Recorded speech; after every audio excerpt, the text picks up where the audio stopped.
Esmu ļoti priecīgs par to uzzināt. Domāju, ka tā ir ļoti vērtīga kustība, un es priecājos, ka šīs kustības mērķis īstenībā saskan ar daudzu citu организацию mērķiem, kas ir citām reliģijām balstīta, teiksim tā. Первые впечатления всегда положительные, потому что любая деятельность во имя культуры, во имя мира, во имя любви, она положительная, она хорошая. И, конечно же, только можно сказать, что это замечательно. Это очень хорошо. Well, firstly, I was wondering what would I see, what people would I meet. As it is said of Hizmet movement that it represents the Turkish people and Muslims in general. I was wondering in that context because Latvia and the general population is Christian. Fortunately, I've met Muslim people before, and it was a pleasure.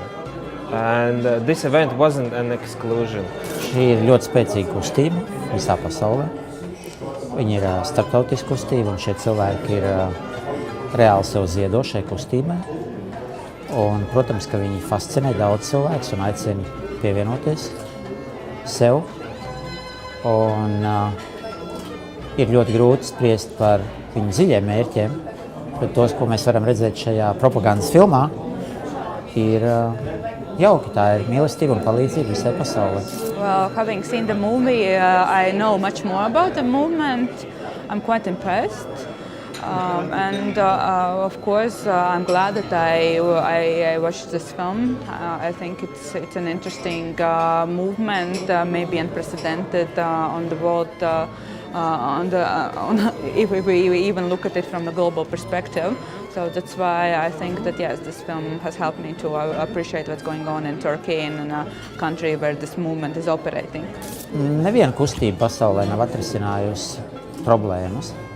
Tās problēmas var atrisināt cilvēki, un šobrīd tas virziens ir drīzāk tāds, ka katrs cilvēks risina savas problēmas, un tās kustību lietas, es domāju, ka viņas varētu pat iet mazumā.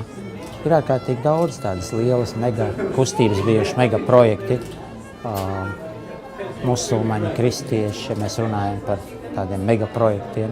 Arī šī Hizmet kustība, protams, ka viņa var vērsties aizvien lielāka, bet vienlaicīgi šobrīd tā tendence ir pasaulē, ka katram cilvēkam primārais ir viņš pats vismaz tajā Eiropas pusē, kur mēs esam. Protams, arī aizvien vairāk musulmaņi ienāk arī Eiropas daļā, bet tā iekšējā sakārtošana sākas katram ar sevi.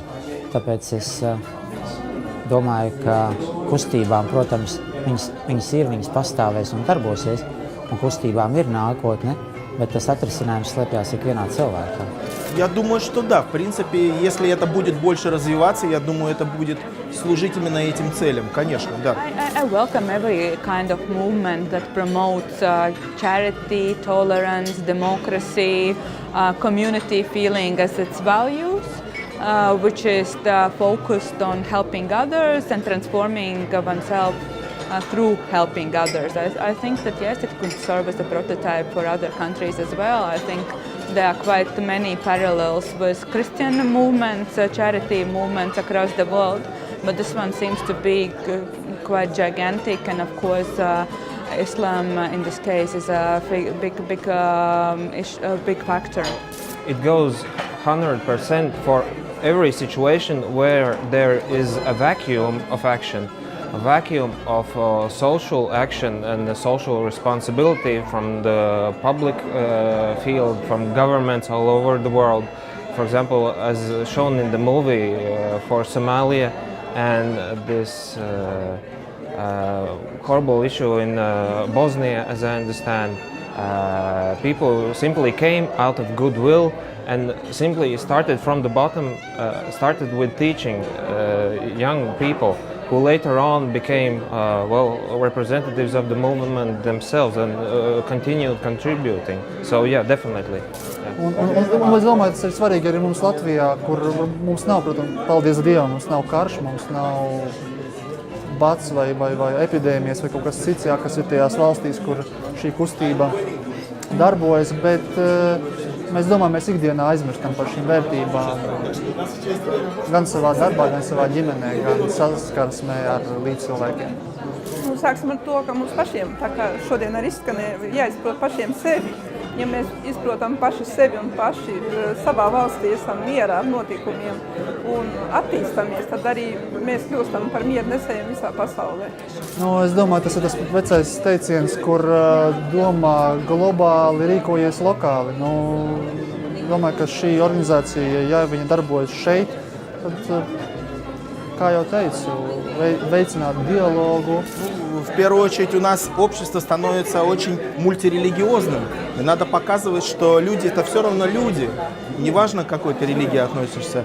И в действительности очень большая работа нужна. И она будет проводиться. Это очень хорошо, что это даже пойдет через политику. Я считаю, что в добрый путь все будет очень хорошо.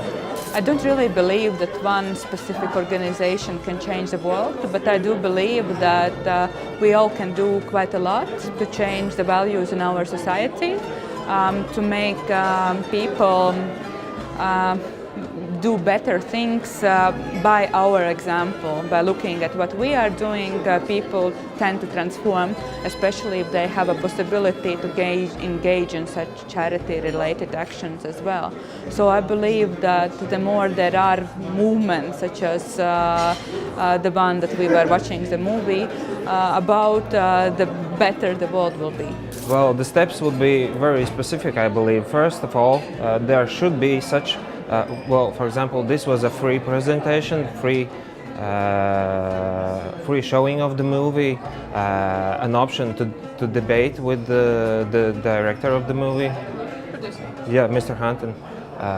Secondly, offering the option for the local people to participate, for describing the way how it could be done, and showing an example, and letting them act. For example, maybe it could be a school for the poorest people in Latvia starting, right? Because Latvia, of course, has poor people, people who can't afford even to buy a book, children with parents who are unemployed, but if the children want to learn, Baltur could definitely offer the option for them to start somewhere. Kustība ir ārkārtīgi svarīga, jo ikviena kustība sastāv no mazām vienībām, mazi cilvēkiem, vai viņi sastāv no kādām cilvēku grupām. Un tas tāpat kā ūdens sastāv no molekulām.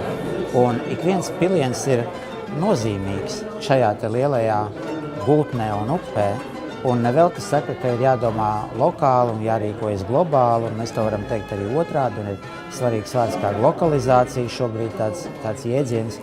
Bet patiešām, ja mēs paņemtu vienu pilienu ārā, kas varbūt ir balta turka tajā Hizmet kustībā, mēs paņemtu ārā, mēs justu, ka tajā upē kaut kas pietrūks, tajā lielajā straumē. Un tāpēc balta turka ir ārkārtīgi svarīga. Jāsaka kopā, ka filma ir it kā diezgan gara, gandrīz stunda, bet viņa diezgan ātri paskrien, un es domāju, ka tas kopējais vēstījums ir viss caurauž, teiksim tā, visu tos filmas garumā.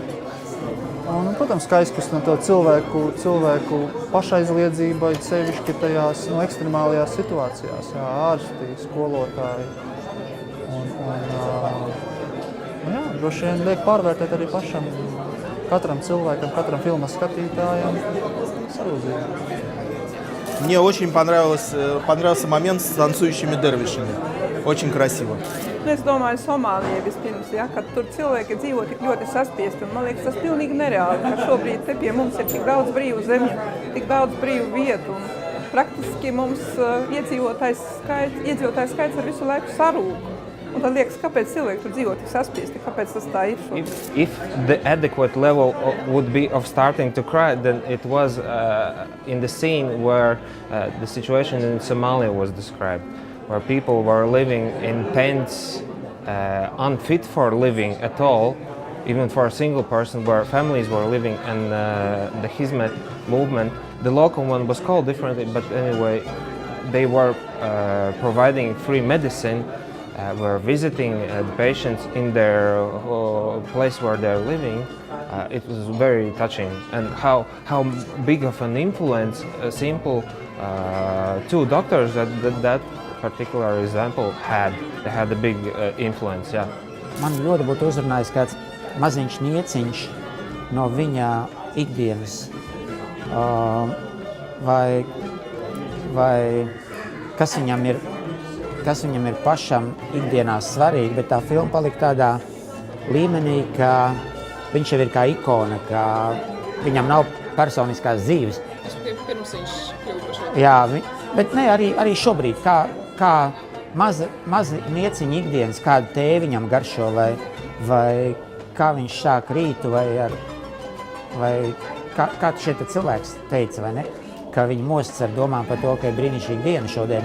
Nu, tāda maza personiska nieciņa, ko mēs varētu sajust to cilvēku šajā līderī, bet viņš jau šobrīd jau tiek ļoti ikonizēts. Un tas atkal, manuprāt, ir mazliet bīstami, un manuprāt, es ļoti gribētu, lai būtu vēl kāda filma par šo cilvēku, tāpēc, ka lai viņš atklājas kā cilvēks, jo tad, kad viņš aizies, tad tiem cilvēkiem, kas paliks, nebūs tādas personiskas un jaukas, no tādas ziņas, dzīves ziņas par viņu.